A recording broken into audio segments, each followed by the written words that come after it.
Brenton, how did we get in this cage? I have no idea, Nathan. I just woke up and I was in here. What do we do? Wait a minute, is that our friend Jeremy outside the cage? Jeremy, get over here. Hey guys, how you guys going? You looks like you're kind of caged up at the moment. Yeah, we really are. There's a worded passcode to open this gate. Do you know the passcode to get us out? It's Brenton is a misogynist dinosaur.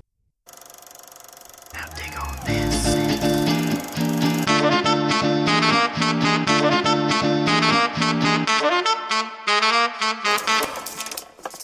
Wait, hey! What's happening? And welcome to Classic Movie Banter. You know, that podcast where me, that guy Brenton, and that other guy on the other end of the table, Nathan. Yes.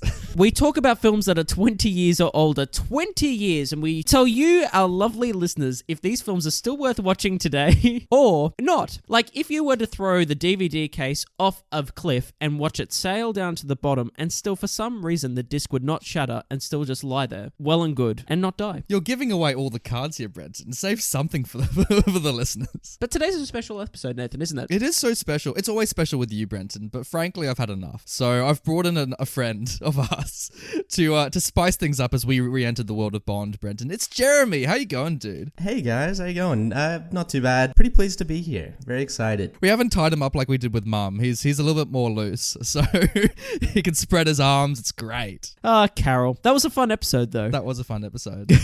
That sounded really bad. Not because she was tied up. Because we had a great time reviewing a classic film, which is what we're going to do today. We are. I've never seen Brenton look more jolly this week, especially for a Bond episode. You look elated, mate. But how are you going, Jeremy? Are you excited to talk about Bond today? Super excited. Like, I haven't had a huge relationship with Bond movies outside of the Daniel Craig. What a lucky man. I did watch Goldfinger, which was like an absolute treat. So I had some idea of like what was in store for GoldenEye, both featuring gold, less gold in this one. Much less gold. You're very right. Yeah, but hell of a time. Hell of a time. Oh, mate.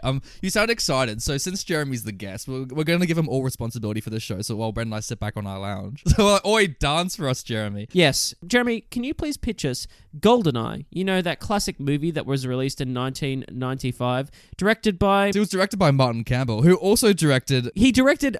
this guy, like, I didn't know what this guy's filmography. So he did GoldenEye. He also did Casino Royale, which I like. Then he has such atrocities, such as Green Lantern from 2011. Yeah. What a filmography this is. What a fall from grace. Hell of a career. The fact that he goes back to back to very different Bond movies, like great in their own ways, but wow, what a range in skills. Do you reckon Ryan Reynolds was just like, mate, what are you doing here?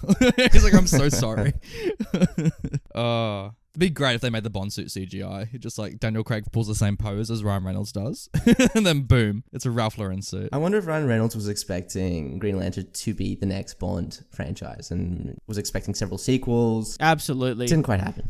Absolutely he was. I reckon Ryan Reynolds was like, you know, this is it. This is the moment, you know, where it all takes off. You know, I've just been piddling, you know, I did that terrible version of Deadpool in X-Men Origin and Wolverines, and this is going to be the one that sticks, you know what I mean? Next minute, Deadpool 2 comes out, and we have that awesome scene at the end where Deadpool shoots Ryan Reynolds in the head after he's finished that screenplay. Holy shit. What a good scene. Jeremy, would you mind pitching us GoldenEye? I would love to. Can you pitch me the movie? This movie, GoldenEye, it kicks off with our hero who goes by the name of James Bond, played by the, I have to say, stunning Pierce Brosnan. Absolute just gem in this movie. Ooh, what a beautiful man. Absolutely. And he's obviously accompanied by fellow MI6 agent by the name of Alec Trevelyan. Oh, well done, mate. Look at Jeremy remembering names. Anyways, they infiltrate a chemical weapons facility deep in Russia, up in the mountains, and they're kicking ass before being caught by the Russian military, and in particular, a certain man by the name of General Uramov. Some old fucker, yeah. Bond manages to escape in spectacular fashion, I have to say, and I'm sure we'll speak about that, but he does lose his friend Trevelyan in the process. Oh, no. To a massive explosion. I'm not sure if that's spoilers territory or not. Brenton knows all about losing friends. What can I say? Several years later, James is assigned by his new boss, a female M. Yeah, Judi Dench. Yeah. Pierce Brosnan's like, James Judi Dench, what are you doing here? She asks him to recover GoldenEye, which is the titular top secret space weapon, which is orbiting the Earth. It can fire an electromagnetic pulse, shutting down all electronic equipment within in undefined radius. An EMP, as one would say. GoldenEye is actually stolen from Severnia's space research station. James is on a mission, links up with some unlikely allies along the way. Ooh. And has to try and, save the world from evil and destruction. Whether or not it happens, you gotta find out. What a novel storyline. Well done, Jeremy. Thank you. That's pretty much the movie. Yeah, I'm pretty impressed too. I gotta say, I'm having some instant regret of having invited Jeremy on the show because it kind of points out the flaws and how Nathan and I run this thing. And This is what happens every time we have a guest, just by comparison. My job coming on here, my sole purpose was to make you guys feel like shit. Like, you have to do a better job. Oh. Yeah, that's why he jumped at the chance to come on the show. We were like, hey, Jeremy, would you like to come on? And he was like, would I like to come on? Yeah, I've been taking some notes. This is essentially a performance review for you guys. Oh no. I wonder if we'll get a salary bump. We all know that my relationship with this franchise has been a rocky one, to say the least. I wish it was a rocky one. God, I'd love a rocky interaction with this. I'd kill for Sylvester Stallone to rock up in these movies. But yes, no, Brenton, Brenton's very on-off with this franchise, mostly off. What have been the highlights for you, Brenton? Oh, the highlights. Oh, I don't mind Timothy Dalton as Bond. The credits were good. Yeah, the credits were good because that meant I could switch it off. But no, like Nathan's been telling me since the start of the show to watch GoldenEye. And saying like, oh, this is the one. And every time we watch a new Bond, he's like, this is going to be the one. And it never really happens. There's been a few that I've said yes to, and then I've kind of changed my mind eventually on those. But I got to say, Nathan, you're right. Like I could get amongst GoldenEye. I thought this was hell yeah. This was probably the Bond that I've enjoyed the most since we started the show. Excellent, dude. I'm so happy to hear that. And Jeremy, do you concur? I have to concur. I mean, it's just miles away from Casino Royale and all the Craig movies. They're, kind of in a world of their own, I guess, in the Bond universe. But yeah, the movie was great. Super entertaining. For me growing up, Pierce Brosnan was like the Bond. Like there was just no question. It was really hard for me. I was a little bit upset finding out as I grew up that there were actually other actors who played Bond because Pierce Brosnan just fits that picture so well. Sean Connery at the end of the day is Bond, but I think Pierce is a great Bond. It's pretty good action wise. There's I feel like this is like so over the top, especially in juxtaposition to Dalton, who they had before this. They write down the weirdest, crazy shit we can film as an action sequence, and then they did, and then they're like, oh great, let's make it, and and then they did, and it's great. Do you like the 90s of it? Like that we're like mid 90s. We're very 90s with this Bond. Oh, big time. Like the soundtrack is just unreal. That soundtrack, Jesus. I like the version of the Bond theme, but some of the other needle drops were really shocking. Yeah, because you're so used to an orchestral kind of for Bond, but for this one it's very of its time, isn't it? Did you get around to Brenton? For me, I would actually say that we've watched some films from the 90s on this show before, and I feel like it's been very, very much overpowering the film. Like, it's been, very much in your face. But what I appreciated about this is that the 90s elements were a bit more understated.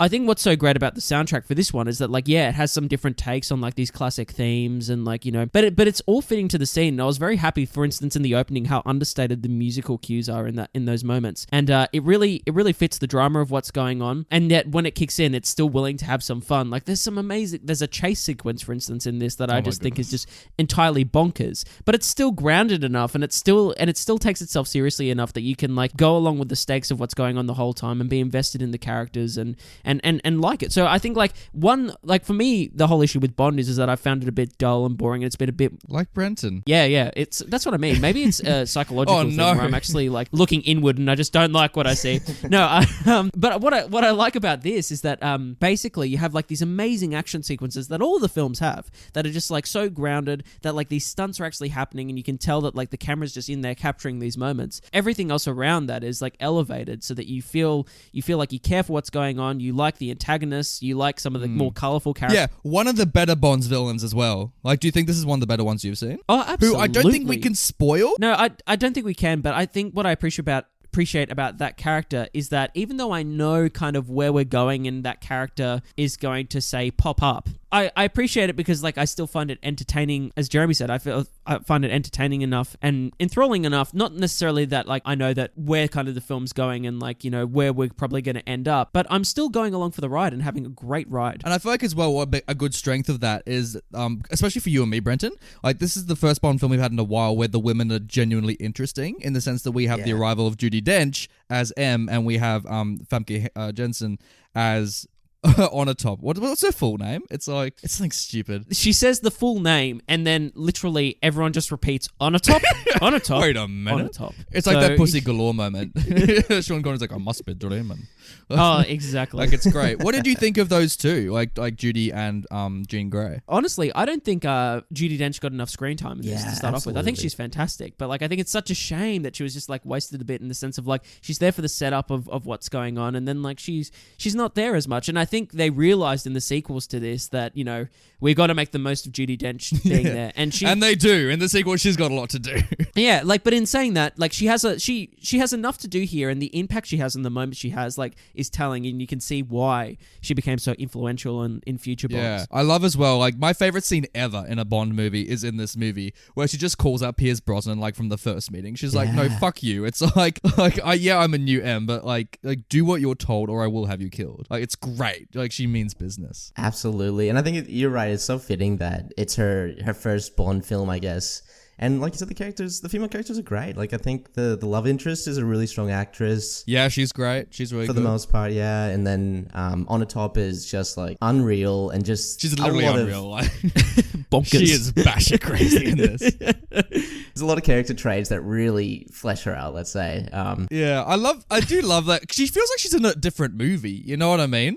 Like everyone's trying to like get the shit done, and meanwhile she's just bouncing about, just like strangling as many people as she can. Definitely. Someone told her to do like John Wick, just fuck about. I gotta say as well that I was watching this, and while I was watching it, I was thinking, what is about this that I like better, or than the other Bonds that I've seen? I think it was because and it was mainly the setup, but the whole way through, there wasn't as much talking, let's say. There wasn't as much like you're not wrong. Dialogue explaining what was going on, why it was happening. It all just kind of happens. There's a natural fit to this that like things make sense. We don't have to waste time. We can tell things visually. And I appreciate that so much, because my issue with like a lot of the older Bonds specifically is that we always have about half an hour setup where it's just exposition dumping. Yeah. With some funny quips and some good acting, mind you, and some, charismatic performances. But at the end of the day, that's all you're getting. Whereas this, we're jumping, across different continents, across different side characters, fleshing them out a bit. Yeah. And because we flesh them out, we can learn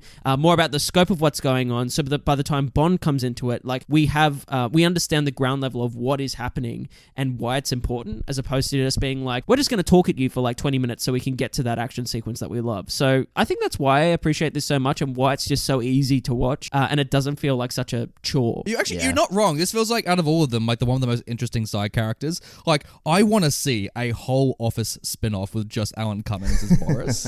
Like, they just do The Office, but it's set in Russia, and he's just fucking about with all the hackers, Like, that would be great. Just a question for you though, Jeremy, because you were saying before that Pierce Brosnan like is your Bond, like like you grew up with him, you loved him as Bond, and you couldn't really see anyone else as him. In terms of this film GoldenEye, how does it rank amongst the other Pierce Brosnans for you? Well, it's tough because like I think him as a character, I don't think he has a lot to do in this movie compared to, like, as you're saying, like the rest of the cast is fantastic, and I think he's kind of outshone. That's true, actually. That's a good point. I sort of thought like a lot of his dialogue is just quips, and like, man, he sells them though. Yeah, he definitely did. But his character in this movie, I don't know if I really liked it. And like, I guess Bond is a dick. But in this one, man, he's a dick. Like, God, he's scaring his instructor while he's on a road in a car, just like, woo, let's run over some cyclists. When he has that button in the car at the start with the Bollinger, like that was a moment.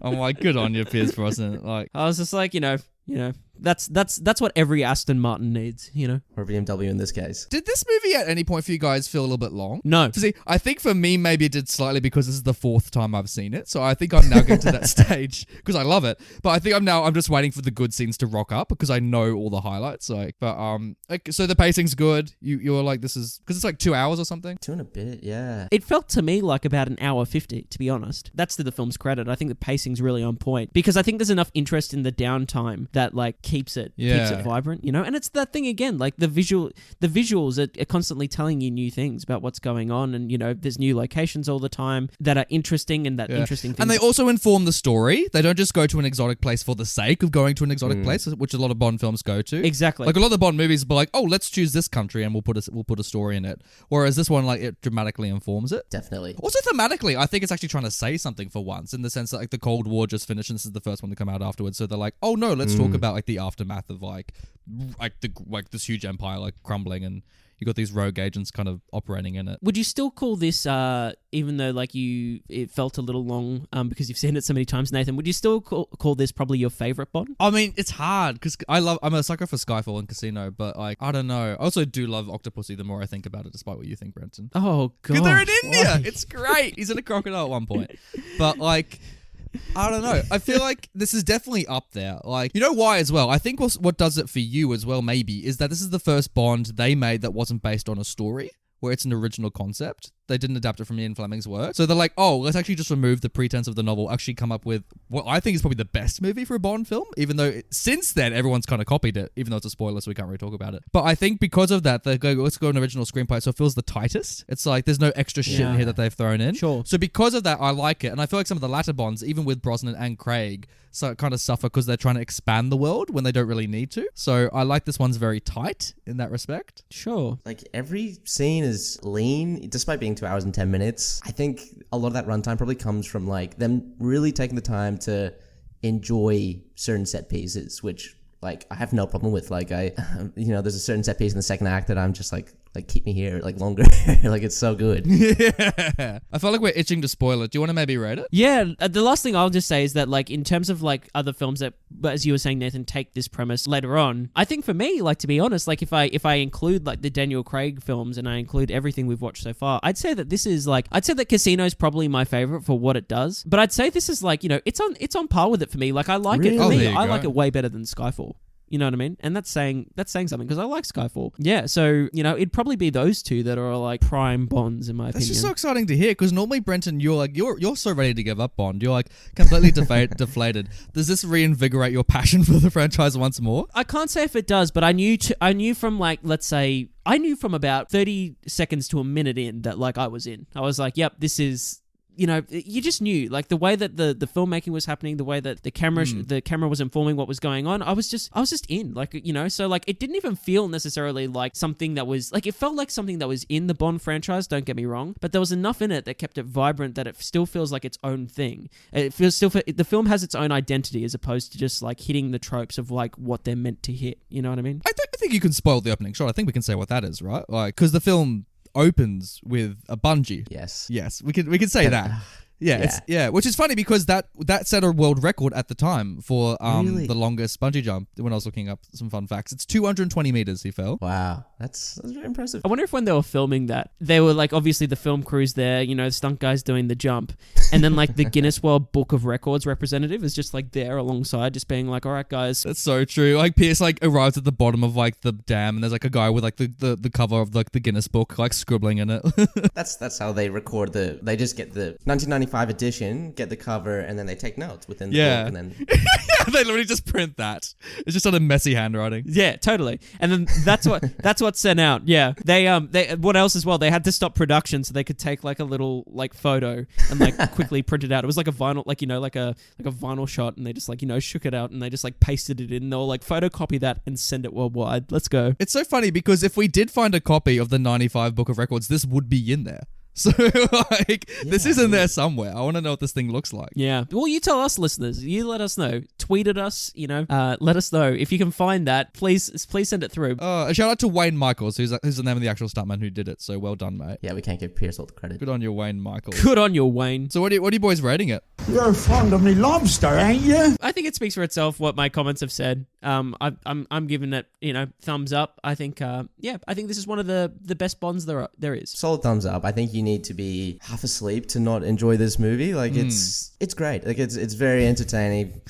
Just very original set pieces. Yeah, certainly would recommend. Would you recommend this as a first Bond movie for young listeners? Like, would you be like, oh, you want to watch a James Bond film? Here's your first one. Put on GoldenEye. Yeah, I think so. I think that you guys have said, like, it really nails some of the tropes, gives you sort of that quintessential Bond experience. You get the villain, you get the set pieces, you get the Bond girls. Also, like, one of the greatest henchmen of all time, I would say. Yeah. I really enjoyed the henchman in this hench person. That's what they have on their like business card underneath their name, just like hench person. Henchman. That reminds me of Birds of Prey. There's a scene in Birds of Prey where Harley Quinn like makes her own business card, and she has, That's cool. and she's trying to like write all of her jobs, and she's like, look, I do this now too. Yeah, my thumbs are up too. By the way, this is I love this. This is great. It's one of the best. I'll watch it for a 5th, 6th, and 7th time if I have to. When was the last time you watched it? Oh, probably 5 years ago. Damn. I think I was at college actually, and someone was like, "Oh, put on a Bond movie." I'm like, "Oh yeah, let's put on GoldenEye." Classic college life. Oh, who wants to put on a Bond movie? I think we're all hungover, and we're just like, we wanted to watch something. I'm like, "Oh, I have GoldenEye." Like, it's just like it was a file I had, and I'm like, let's just put it on. The best kind of movies are the ones where you can watch in different kinds of ways, and I think this is the kind of movie that you can watch hungover and just have a great time. Or you can, pay a lot of attention and get a lot out of it. Like, it's multi-dimensional. Should we spoil it? You spoiled it. What? The movie. Oh. I think we need to kick it off with just the opening sequence. Like, that hooked me in. I mean, you open with the bungee. That's fantastic. The old get the guy in the cubicle scene. Like, when are you more vulnerable than like when you're sitting on the toilet? Oh, it's so true. What does he say to him as he's taking a shit? Like, what's the line? He says, sorry. He's, sorry, I forgot to knock or something like that. It's great. And he's like upside down like a little bat. Like, he'd make a great Batman. I like that it was like the first kind of real stealth sequence in a Bond movie that I kind of bought. Yeah. That wasn't just there to like kind of just be like him like running around, just kind of like an old dude, just kind of like skirting around something that like people would obviously see him entering a complex. Like this was like an actual spy going through the ventilation shafts, getting down, meeting up with his partner in there. Great reveal for Sean Bean's character as well. When he just comes out of the shadows with the gun, like it's just perfect. And then obviously like when that great moment as well, like when things escalate and Bond's being caught out and the way he's got that little cart in front of him with like, and I love that they got like 30 extras to all hold guns and they're all moving in sync. Like all the guns are just like, it's like a chorus of just like of soldiers. Yeah. It's a beautiful visual as well, and it's like and the car's making an awkward like squeak as it goes across. Like it's great. I love that sort of built-in comedy, like just the built-in comedy of that scene with the little card that's squeaking across, and the fact that the general has the balls to just shoot his own soldier on the spot. Yeah, jeez. For taking that it's loose very shot. like Empire from Star Wars, isn't it? It's like you'll just die if you fuck up once. Actually, that's true. But the part that I really want to talk about is the runway scene. Oh my god. So oh yeah. Bond spills out onto the runway, sees a biplane getting ready to take off. Bond jumps on a motorbike, starts chasing down the biplane, catches the biplane, so it's a pretty long runway, jumps in the plane, fights a couple of guys, kick them out, and then jumps onto the pilot, wrestling with the pilot. They both spill out of the plane, back onto the runway. Biplane's still going. Bond jumps back onto the motorbike, chases down the pilotless biplane that's about to go off a cliff with no one flying it, jumps off the bike, and this plane is plummeting downwards with a motor or engine pushing it even faster. Yeah, that's not abiding by the laws of gravity, the fact that he catches up with the plane. Pulls it out of destruction. Like, it's incredible. And I was just laughing so hard. It's amazing. Even though it defies like reality, I guess in that moment. What I agree, Jeremy, dude. Like what I love about that is that like it defies expectation. Like I've seen so many scenes like in so many action films where someone like jumps, hijacks a plane, as it's taking off and then like punches the guy out. I've seen it in Bond before and they throw them out and then they just keep flying and that's the sequence. Yes. Whereas this, as soon as the pilot and Bond came out of the plane and the plane was still like going, I was just like, well, what's going to happen? Is he going to keep chasing the plane or is he going to take a bike and we're going to have a bike chase now? And then never in a million years did I think he was going to leap off the cliff. No parachute. He's just like, fuck it, I'm invincible. Like, I'll just go for it. So good. Definitely. It's really, really good. And like, yeah, I love, like, that's probably one of the best action sequences in this movie, but I feel like probably the best action sequence is when he obviously steals a tank. Oh my goodness. Can I put in a request for just more tanks in movies? I agree. There's moments where it just looks like a beast, like chasing down the car. Like it's Also the poor citizens of St. Petersburg, because like Bond murders a lot of people as he's like driving this tank. Yeah, like the civilians are just dying left, right, center. Also like just the regular old law enforcement that are just trying to do their job that day, and like there's like a huge statue that's just like destroys two like cop cars, and they're just like, man, we're just doing our jobs. With the tank again, like I agree, more tanks in films, but more like interesting use of tanks in films. Like, you know, every time you see a tank come on screen, like, it's slow, it's lumbering, and sure, it's powerful. Like, it'll usually destroy things and it'll ram through stuff or whatever. But this thing is like, what's so cool about it is that it's keeping up with the cars, and there's a car.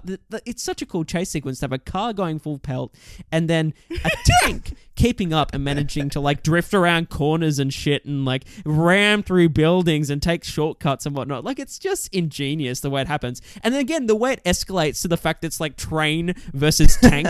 I love it as well when like they get on the train, and normally like a cop car would drive up and like the police officer would peer out of that, but it's kind of like Pierce Brosnan sidles up with a fucking tank, like trying to be all stealthy to like look down at the train. I'm like, mate, you're not being subtle at all. And he's like, looks like I'm gonna follow a train. It just like creeps out of the shadows, and then there's this fucking tank on the track. It's a great standoff scene where it's like the train v tank, like they're about to collide. You're like, oh, here we go. I was thinking as I was watching this scene, like, kind of, I was going, this scene just keeps going. Yeah. Like, we start off on foot, they grab the girl, they get in the car, tank chase happens, which escalates in itself, you know, like with the destruction that's happening in St. Petersburg, the way they use that statue attached to the top of the tank, which is ridiculous. It keeps going. They get in the train versus tank, they ram the tank, and then the scene continues because then there's a standoff, like a Mexican standoff on the train. Then there's a bomb sequence on the train that they're trying to escape. They escape, and then the sequence actually ends with that romantic moment when they kiss, when he saves her. And like, that whole sequence is a sequence in the movie. Yeah. And it just, like, the amount of escalation that happens in there, the amount of, you know, there's no repetition in there at all. There's no ideas that I've really seen before, like things going, you know, from one to the next. Yeah, like that was probably, 10, 15 minutes of the movie? Was that amazing. one sequence? And that's what I was meaning before. Like, you can sit me in that sequence for as long as you want. Like, it's so enjoyable. I mean, the tank is certainly, for me, the pinnacle of that entire sequence. There's something so tangible about that tank. I guess, like, nowadays, if you see a tank on screen, it's CGI. Yeah, that's also quite true. Also, good restraint to not use the gun on the tank as well. Like, it's so obvious. Because I kind of expected him to fire the tank at the... Maybe because it's just him. I mean, I know how the controls of a tank work, but like, if Pierce Brosnan's like just struggling to reach the latch to like fire it off. He's like, ugh, like driving with one hand, like trying to keep the foot on the pedal. It's like, oh geez, this is hard. Yeah, I feel like the last time I saw a tank in a movie used effectively was in Fast and Furious 6, which I don't know if you've seen that. But it's like at the end of it, it's like... That's true. It's like they're all in their little cars and Vin Diesel's like family, but then like a tank rolls out of nowhere.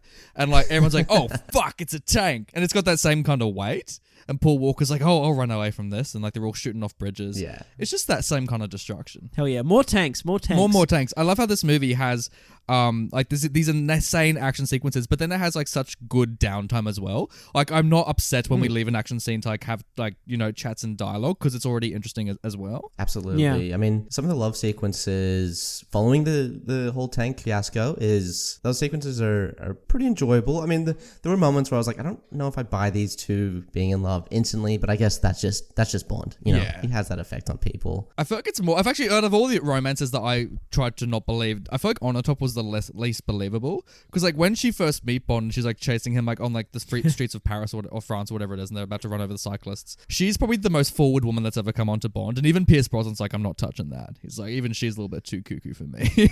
What I love about her though is that like she's so bonkers, and like I think to a certain extent Bond recognizes that like if he's going to bed with this woman, he's not coming out alive. She's so sexually weird in every fight, like way over sexual.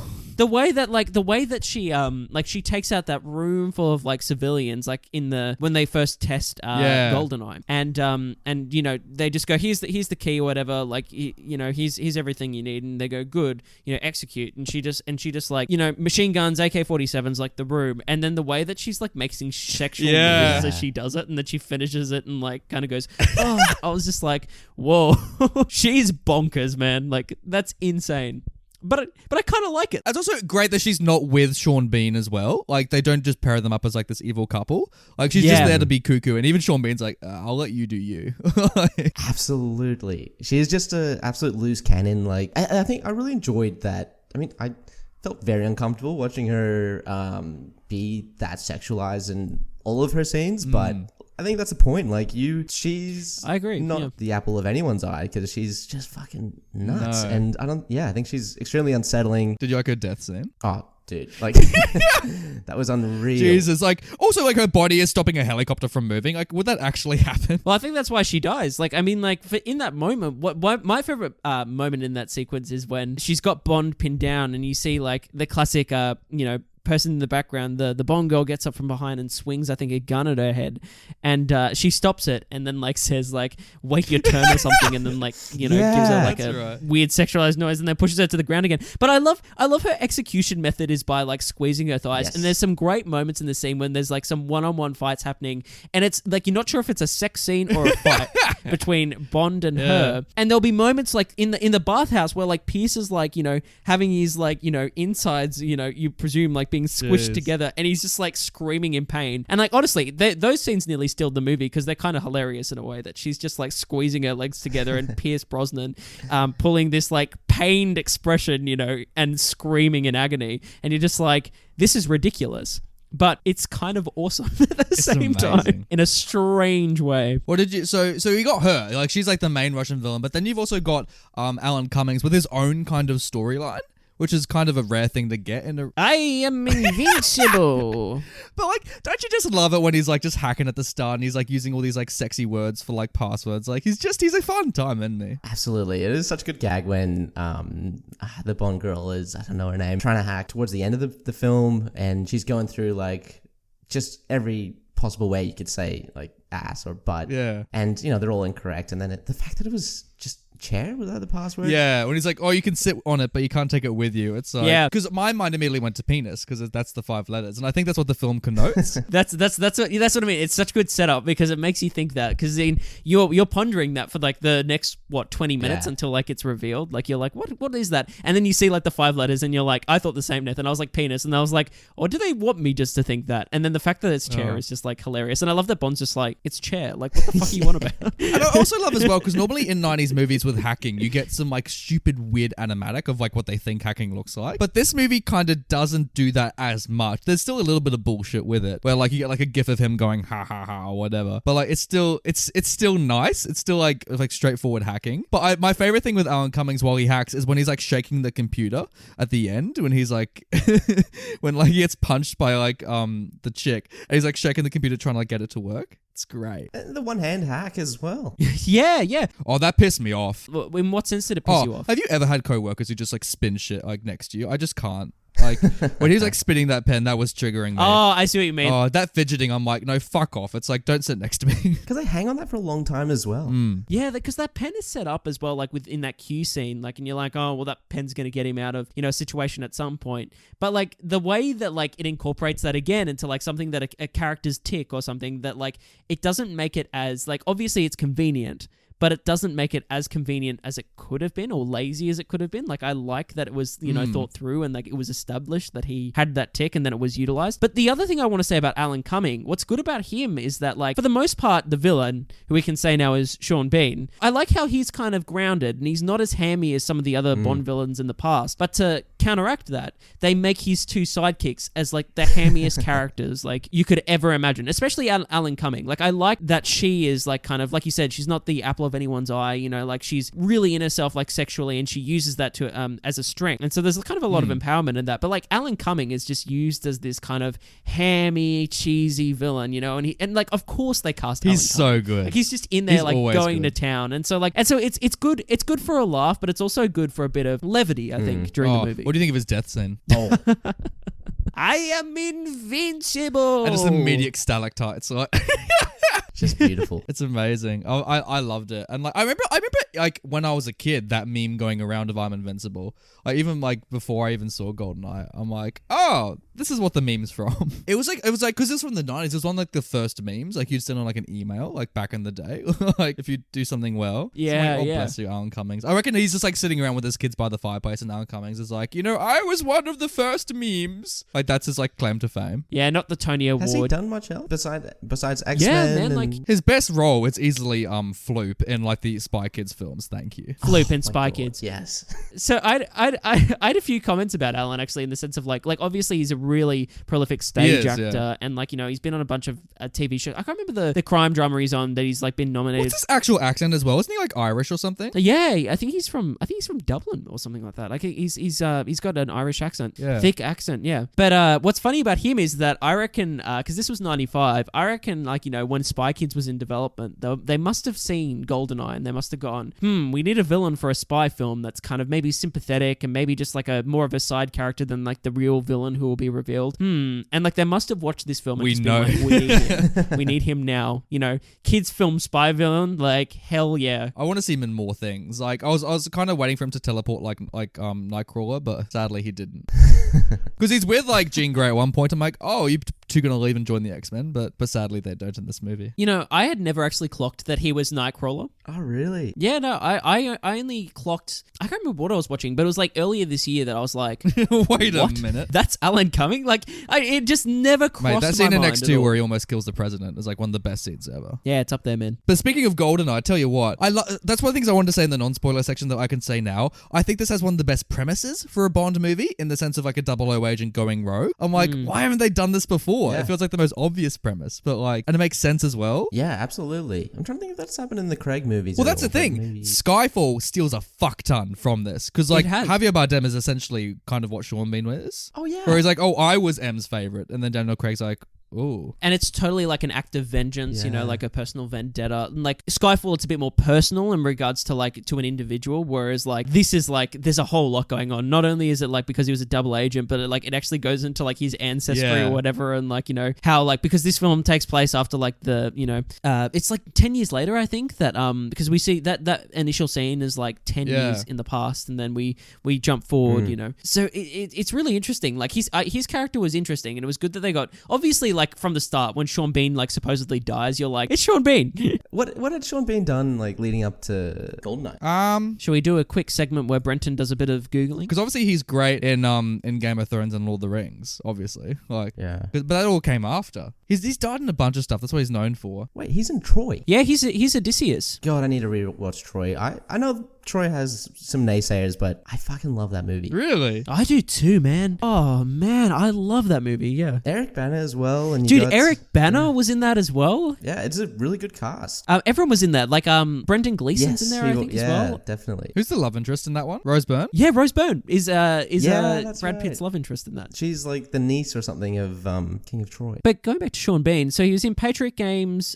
Yeah, look, I don't know any of these movies. War Requiem. He was a German soldier in that. I think Patriot Games was the thing that might have put him on the Yeah, map. definitely. Do you like him in Lord of the Rings, Brenton? Oh, dude, I love him in Lord of the Rings. What does he say like before he dies? He's like as he's lying on the floor and he's talking to Frodo or whatever? Yeah, no, he calls Aragorn his king. He goes, my king. You know, he acknowledges him as like King of Gondor, and it's a big moment. And then he like grabs his sword, and then he gets pushed off That's that right. waterfall. And Viggo Mortensen's like, I gotta get out of here. What a way to go! Just being like, oh, we're not gonna we're not gonna bury. He's probably still alive, actually, knowing the end of this movie. Like that waterfall wouldn't kill him. Oh jeez. Speaking of Sean Bean falling though, how great is that satellite sequence? Amazing. Oh gosh, it's ridiculous. Like that hand-to-hand combat that they have, like which is like kind of the climax, I guess, of that moment. Before obviously they're hanging from the satellite. But that hand-to-hand combat scene, dude, was like awesome. That one-on-one fight was really, really good. Like the choreography, the way it was captured, like you felt it, you know, and it felt like two equals going at it.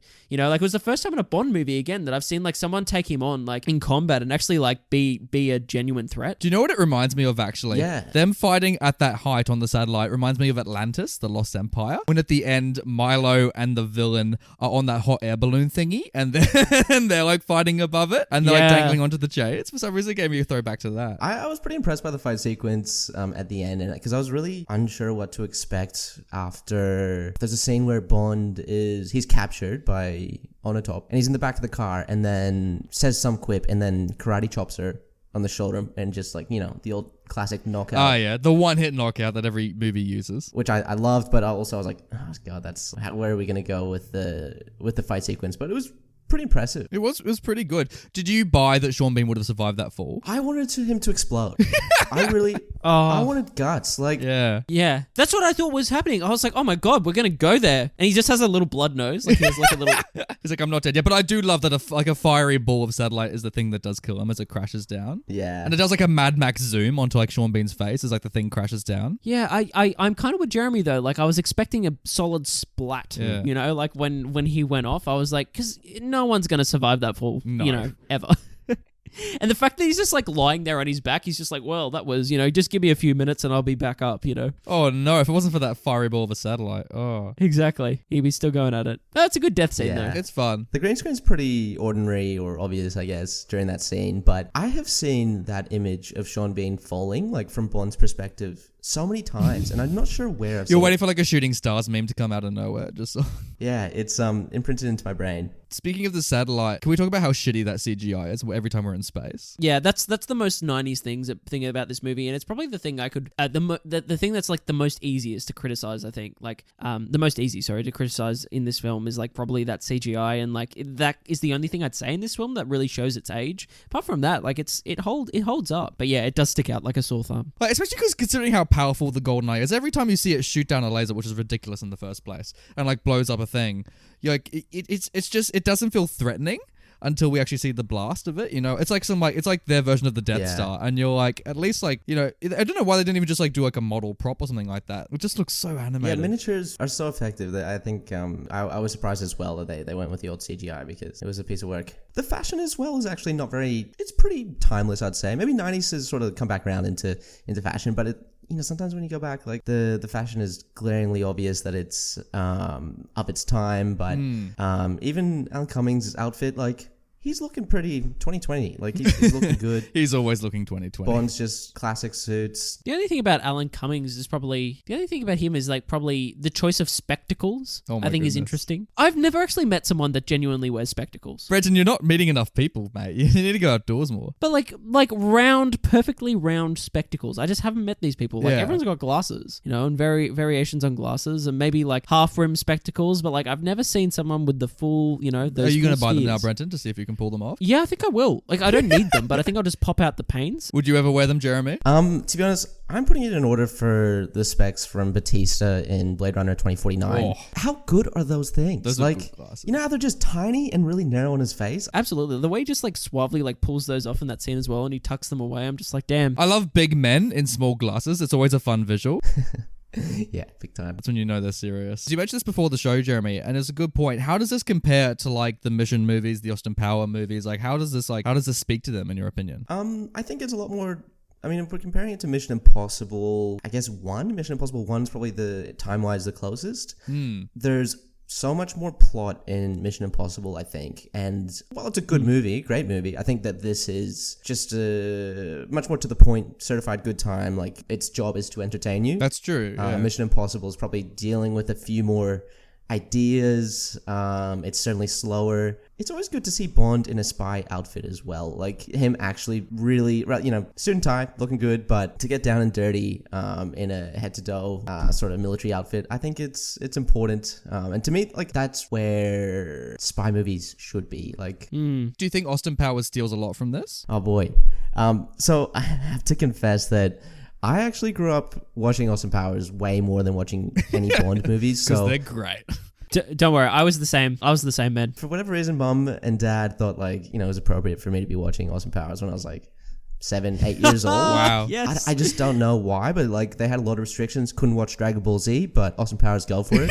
So big fan of Austin Powers, and it took me years before I realized that it was parodying James Bond, because I never really had that frame of reference. So I was shocked at like just how similar this movie was to Austin Powers, or moments in Austin Powers, like the scene where James and I can't remember the Bond girl's name, but when they jump into the lair or Sean Bean's like final facility, that felt so Austin Powers. Yeah. And it just looked very plastic, and the karate chop as well. Like I think that's Austin Powers' best move is got to be the karate chop. I feel like On a Top came from an Austin Powers movie.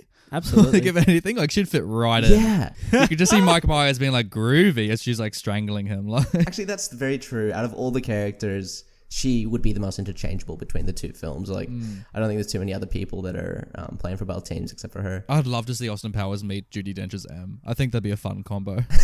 She'd have none of it. Oh boy, nah, that would be a showdown. You know, like that would be a hell of a scene Did actually. he just end up sleeping with them? Austin Powers or Bond? Like, Austin Powers. probably he would make moves on Judi Dench. He wouldn't have an age limit. Yeah. She'd be like, you are literally a misogynist dinosaur, and he's like, come on, love. Do you find me horny or whatever he says? Like, oh. Do I make you horny, baby? My favorite scene in an Austin Powers movie is when they're in the tent and like he's trying to like pull gadgets, but like the silhouette is him like taking things out of her ass. Yeah. And like there's a henchman watching it on the outside, just disgusted by it. Like it's great. Some of the recurring gags in that, like, I think it's in Gold Member. I want to say it is. Oh no, I don't think it is actually. But like the whole actually, no, it's not in that film. It's when he's on the he's got like the concrete roller, like he's on that, and he's like going towards like the villain, and it's like ages away, and the person just won't move.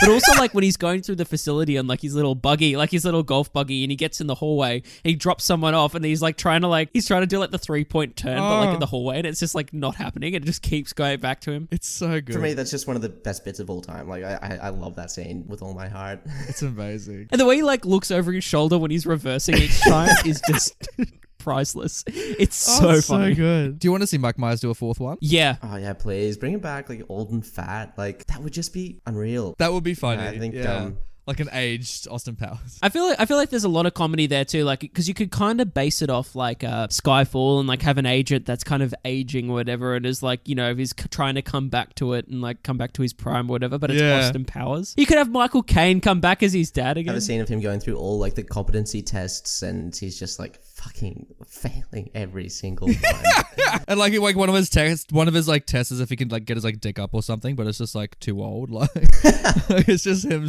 just struggling. Oh, and like bring back all the side characters as well. Bring back Beyonce. Bring back Beyonce. Bring back everyone. You know, Mini Me. Oof. Sadly, not Mini Me because he's gone. Sorry to inform you, Brenton. Yeah, Mini Me is no bueno. Oh, I didn't know that.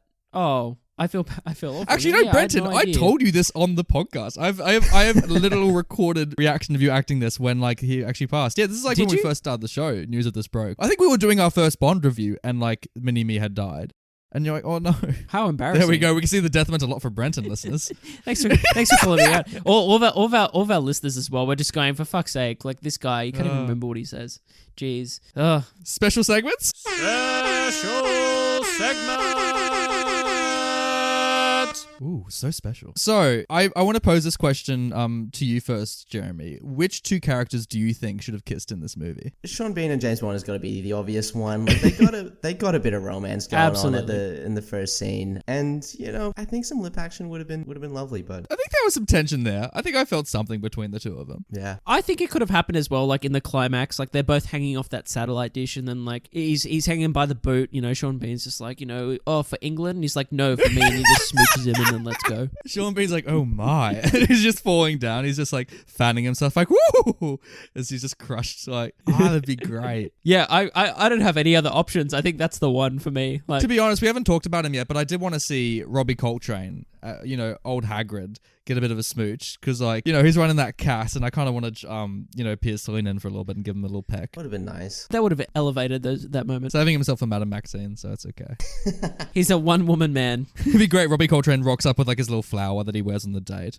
He's just like in the cast. Do you think boys will, obviously this is kind of, you know the answer, but would this work as a video game? I think like because we know that there's a famous video game, the famous GoldenEye, which came out on the Nintendo 64, which I didn't know. So like I've never played it. Like I've never played through like the story or gone through the film. And they remade it with like Daniel Craig as Bond a few years back, I think. Anyway, but the point of it is that like I think it'd be really cool. But like watching this film, I'm just like I was thinking at points while watching it, specifically in the scene with the final showdown with the helicopter with On the top. Thank you, Nathan. Always got my back. Even when he doesn't want it. In that scene, I was like thinking, how the hell would this scene work in a video game? Like, you know what I mean? Like, do you keep pressing the button to try and break free of her thighs? Like, I don't know. What I want is a racing game with the tank, like and around the corners. Yeah, I think that's what we need. That'd be so good. and then like you have like a Mexican standoff with a train that's just coming at you, and it's like, how many shots can you get off? Oh, that's so good. Yeah, it's like a turret thing. You're just like sitting there like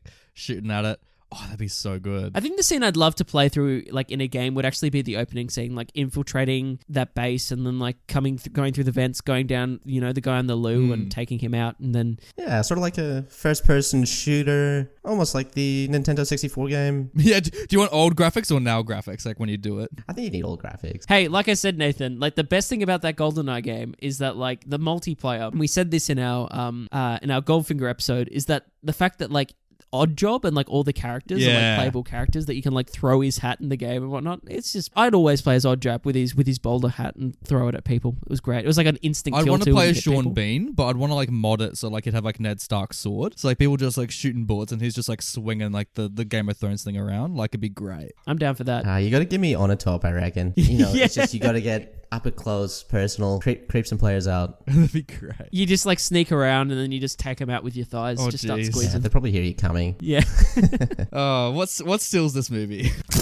Ooh, it's blinding. So guys, for our regular listeners, you know what's going on, but if this is your first time listening to the show, first of all, thank you very much. But second of all, what steals this movie is a segment on the show where either myself or Nathan or our guest, in this case Jeremy, we pick a single frame from the film that's interesting, that's funny, or it's just nice to look at, and we put that on our social media pages, link below, check it out. And speaking of on a top, squeezing with her thighs, there's a scene in this movie where there's a commander that she's kind of hanging off, so to speak, and Bond's kind of investigating what's going on there, and there's a pretty full-on sex scene that happens between those two, in which she shows us her power of squeezing her thighs, and he's saying, "You're choking me," and then she's kind of getting some sexual pleasure from it, and then it just hard cuts away from it. We don't really see them for a few scenes, and then Bond's doing an investigation on this boat, and he rocks up and he's on the boat and he goes into the bedroom and he opens the closet, and this guy, it turns out, was strangled to death by her thighs, and he falls on the floor, and this actor has chosen to pull the worst death face I've ever seen. He's just lying on the floor in the nude, and he's just got this vacant expression, but he's chosen to have this weird, like, his mouth is kind of agape, but he's still like showing his teeth, and it's some parts disturbing, other parts hilarious. You know what I mean? Like, when this happened in the movie, and it was a single shot, and it was like, it was so brief that you wouldn't even notice it, but like, you can't forget it, because I was like rolling on the floor laughing. I thought it was hilarious. He looks like he's like filled up with something. Like his body's kind of like his head's expanded almost. Like, yeah, and his tongue's pushed forward, and he just kind of looks like he's like hissing at someone or something, like making like a exactly. He's like noise. Exactly. Does he also shave the hair around his nipple? Side note, like, are you noticing that little ring? Like, what's going on there? You're not wrong, Nathan. But what's funny about this as well is that, like, I'm just imagining, like, on the set, the day that they had to, like, get this shot, and the director's just going, come on, Brad, we just need you to like play dead, and he's like, I've been practicing all night, and he did this, and so in my mind, I'd imagine that no one had the heart to tell him that it just looked awful. They were just like, are we done? The director's like, just fuck, let's just get on to Pierce's takes. Like, Jesus Christ. The poor guy's got 2 scenes. Oh, bless him. And one of them is him just a single frame. He's just lying there like, oh, this is gonna be my big break. Like, oh, that's him imagining the Oscar. That's him trying to pretend to be an Oscar. Like, look at him. Like, he looks a little bit like Paul Giamatti, who I want to say probably turned this down. Yeah, for good. Yeah. Oh, what a waste. What I love about this like sort of sequence as well is that the whole point of him being murdered is so that they can steal his identity, and so they steal his identification tag or whatever it is, which has a photo of him on it. And then there's a scene where you don't see who it is, but they flash his ID to get access to like this event. Yeah, that's where right. they proceed to steal GoldenEye, and you don't see who it is that flashes it. And so I was wondering, like, maybe is this a Mission Impossible situation where they've like stolen his face, the face or something? mask comes off. But no, it's literally just the Russian general, like, does not look anything like this guy, and somehow manages to gain access with this ID that just jeez. They like question him. He's like, "That was me 5 years ago. I've lost weight. Shave my beard." Wow, no, you look like Pierce Brosnan. Wow. Speaking of what Pierce Brosnan looks like, let's look at this film's poster. Let's do it." Banter. Yes. Let's look at this film's poster. But is it art? Oh boy, what do you think of this poster, gentlemen? I mean, put that man's face on anything, I want to see that movie. What I quite like about it is that you've got two ladies on either side of him, and so is it a 3-way happening, Ooh. or is Bond going to pick one of them, because you don't know that one of them's going to end up being a henchman. No, what a love triangle. No. It's intriguing. I love the pout the one on the left is doing as well. She's like, Yeah, I don't know. For me, this poster, like, I agree. Like, put Pierce Brosnan on a poster. It's gonna sell tickets. Like, don't get me wrong. Like you said, he's a handsome man. But there's something for me just about landscape posters that just like I've never. And there was a period where they were happening. It was like in the 90s, and there was a lot of action movies that were coming out that had these landscape posters, and I've just never got my head around it. To me, like, it should be, you know, in a portrait. You know what I mean? Brenda's just got real issues with shapes in general. You know me. The thing about this as well, it's so 90s with like the 007 logo and then like the massive explosion with fire everywhere. The new BMW, which we haven't spoken about, it's on there. But why does the GoldenEye logo have like a red ring around it? Is that meant to be the satellite itself? The satellite, yeah. Also, what a shit tagline. No limits, no fears, no substitutes. What's that supposed to mean? Who was the substitute? It's the starting lineup, no subs. You got to stick with your cast. Yeah, I don't know if I'd hang this on my wall, personally. No. Yeah, probably not. There's a lot of black going on. I do like how you don't actually get Pierce Brosnan's suit. It's simply his silhouette of shirt and face. Yeah. Also, what's with the title being one word GoldenEye with capitalized E? I don't know. That's very 2020, I have to say. Like, Yeah. It's very like sort of this age of social media. They're ahead of Yeah, their they time. made it for the hashtag ready to go. Just Yeah, setting trends. Hashtag no limits. No fears, no subs. Hashtag no substitutes. Hashtag starting lineup. So good. jeez. Ooh, it's the title. So title talk then. Was GoldenEye in GoldenEye? Oh boy, it was. It was. But there wasn't a gold eye, which I was a little bit upset by. Like the eye didn't look that gold. Although that little gem thingamajiggy that powers it, I think that was the literal golden eye, like that gold rock. Oh. I think that was actually meant to be the eye itself. Yeah, no, I think you're right. Yeah. Yeah, because it was circular in shape and it had the red gem in the middle, so could have been an eye. Could have been it. Golden eye, to be specific. So yeah, maybe there was golden eye in GoldenEye. Actually, you can see it in the top left corner. Oh yeah, in the poster, that's right. Yeah. Shooting down like a little cheap Death Star. Oh, and you can see that shitty car, which we didn't talk about before. Like that BMW. Yeah, the BMW. Because they started him off in the Aston Martin, like the classic one, and then he chooses this car. And Q's like, look at this one. And like Pierce Brosnan's like getting around it. But I'm like, this is a shitty car. Product placement, and they clearly just go, it's BMW, guys. BMW. Did you God, get that? How egregious. Oh, actually, no, the worst product placement was when they were in Russia and the tank crushes through the truck at one point. And it's like, Perrier. and it's the beer or whatever. And the truck driver's like, ooh. Oh, that's right. That was pretty Yeah. blatant. Yeah. Classic 90s product placement. You've got the Omega watch as well. Oh, yeah, there we go. Yeah, two side by side. in a I shot. do love that. Yes. Every time Bond falls to the floor, the camera always like zooms in on that watch. Like that's always like perfectly in frame. And then Sean Bean's at one point, he's like, oh, you got the new one. He's like, ooh, nice. I have the old one.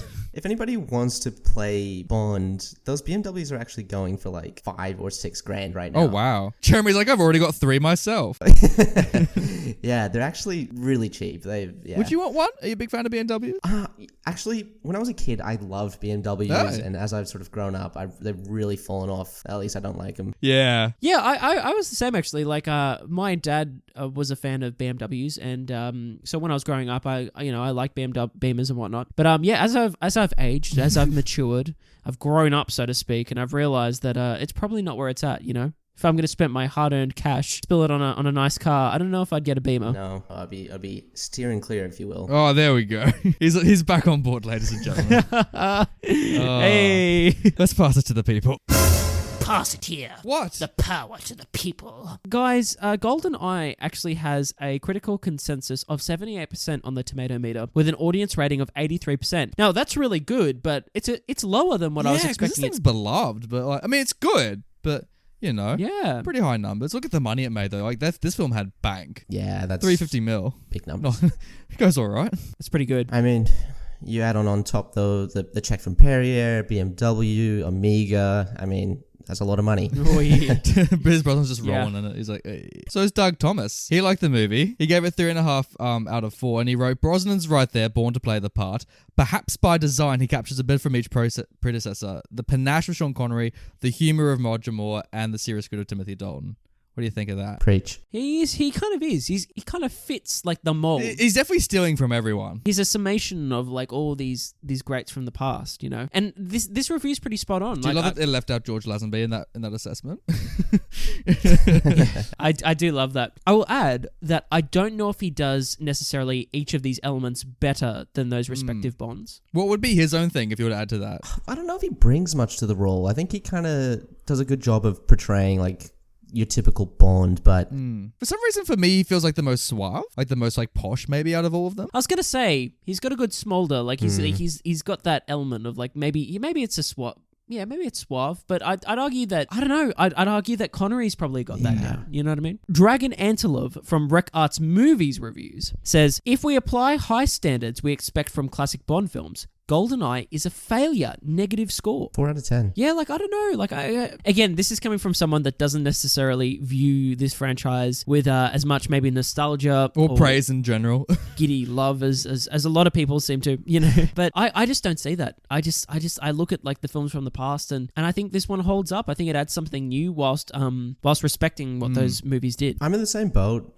Brenton. I think, I'm the same in that I haven't had a massive relationship with some of the classic Bond movies, but my understanding is that they're not polished movies per se. So when he's talking about applying high standards that we expect from classic Bond films, I feel like also when they say that, they're not referring to like all of them at once. They're referring to maybe like one or two of the good ones that they're like, oh, be more like that. Okay. So it's like, because most of them, as Brent and I painfully are aware of, are just like so derivative of each other. So it's not really like that standouty. We've got Gav R. Brosnan is totally outclassed by Bane. The best thing is the song, half a star. Oof. Would you reckon Sean Bean will make a good Bond? Nah, he's not charming. Yeah, true. Look, I think he could. He'd bring something again. Like I think each Bond brings their own kind of thing to it. And I think he could be good. I think he'd be a bit of maybe a darker Bond. I could see him being. But in terms of like what people expect from this franchise, I think he's better as a villain. Like I just think he brings a depth to that role that I don't know if necessarily another actor would have maybe brought at that time period, because the Bond villains were known for being a bit hammy and, you know. He's still got a scar though, bless him. Bless him. Yeah, bless him indeed. He's just so bitter as well. He's just so taunting. He's like, are you impressed now, James? Yes. Like, I think that's probably for me why I couldn't see him playing the role. A lot of bad vibes around Sean Bean in this movie. Like obviously he's very entertaining, but he fits the villain role well. But yeah. I think for me, I just don't know if I've seen Sean Bean be, like I said, particularly charming, or I don't see him betting a lot of ladies, which in 2020 less important, but yeah, is a quintessential Bond trope. All the ladies like, Sean Bean, what a horrendous scar. I can't kiss that face. We got Yippee-Ki-Yay89 on YouTube who wrote, Casino Royale and GoldenEye are by far my fave Bond films, and Martin Campbell directed both. Bring the man back.